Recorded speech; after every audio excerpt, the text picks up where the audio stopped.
Hey there, Dr. Charlie here. Welcome to today. Let us take our 3 deep breaths and come together and join in.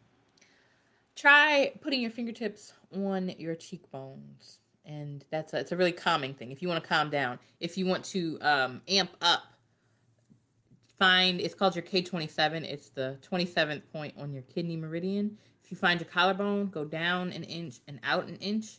You can just either tap that or rub that. Or fingertips on your cheekbones if you want to calm down. I'm going to calm. And let's take 3 deep breaths together. To gather ourselves here in this time and space. Second one, breathe in.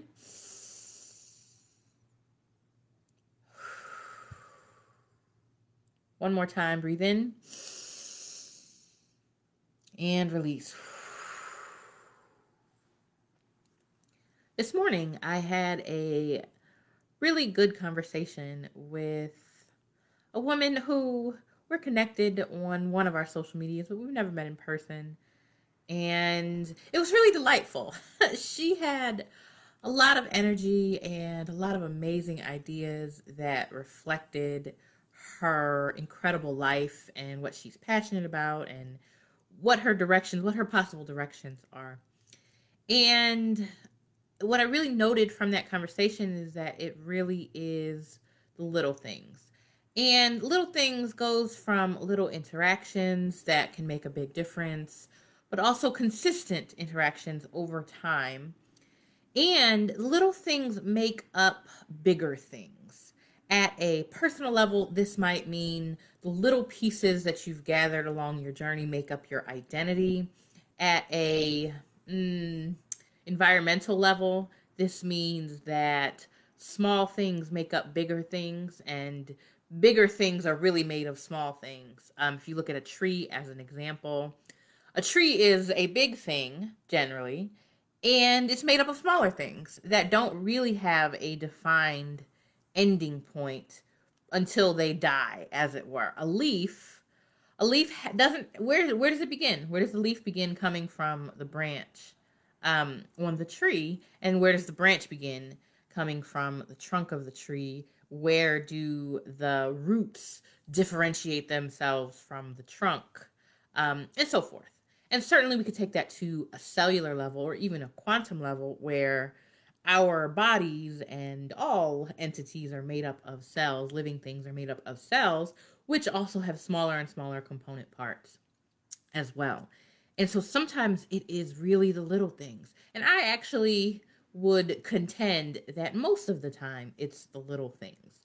It is big things, yes, they have importance, but it's really the daily consistent things.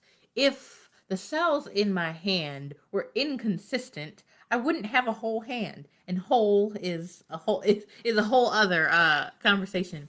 But if there was no consistency here, then perhaps my hand would have holes in it, holes with an H, and not be whole with a W. The same thing is true for relationships. I describe relationships as a series of small decisions either toward or away from your partner. And it is really those small decisions that continuously make or break a relationship. If you have consistently been making small decisions towards your partner, a couple of small decisions away from your partner is probably not going to break your relationship. And the opposite is also true. If you have consistently been making small decisions away from your partner, a couple of small decisions towards your partner may not make or remake a relationship. And that's true for all kinds of relationships. Parent relationships with their children, whether they're still small or grown. Relationships with friends, relationships with partners, lovers, spouses, all of that. But really, the small things. It is the small things that really make a difference consistently and over time. And that's also true with like your finances. If you put $12.50, and I use that on purpose, $12.50 a week away, that is $50 a month on a 4-week month. Of course, if we're counting by fours, there are actually 13 of them, 13 months in a calendar year. And so $50 times 13 is $650 after a year. So if you said, I can't save, I don't know how to do this, just $12.50 a week could make a difference of a couple $100s by the end of the year. If you're investing, of course, those numbers might get bigger, but really small things. So what are the small things in your life? Are they helping you be the best version of yourself that you can be? Are they detracting from that? Are they moving you towards your goals? Are they moving you away from your goals? It really is small things. I suggest that if you are dissatisfied with the small things in your life, whatever that means for you in this moment, that you just try to change one of them, and you just try to change it in a small way. If you took that $12.50 and instead of a regular savings account, you put it into an investment account, then you've invested $650 in a year's time. And that, of course, grows interest. And then you have even more that's still growing interest and growing interest from there.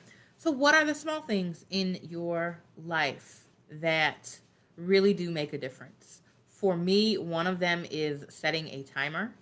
If I'm really focused, that timer is about 2.25 hours. If I'm not so focused, I build in playtime, and that timer is about 3 hours. Also, I like to snack.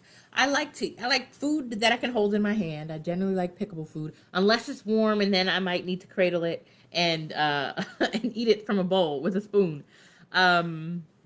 So food and food temperature, but having pickable food is a small thing for me. So I try to make sure that I have pickable food in my house when I'm going to be home. And it's true in my car too. What are the small things for you? What are the small things that really, when played full out, can make a tremendous difference in a positive and desirable way? And when not played out, maybe making the difference between you feeling and being in your amazing version of yourself rather than your so-so version. Now, don't get me wrong.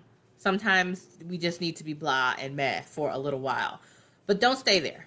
Don't live there forever. Do the small things that help you come out of there and help you really focus on the version of you that you would like to present to yourself and the world. Until we meet again, I am Dr. Charli. Take great care.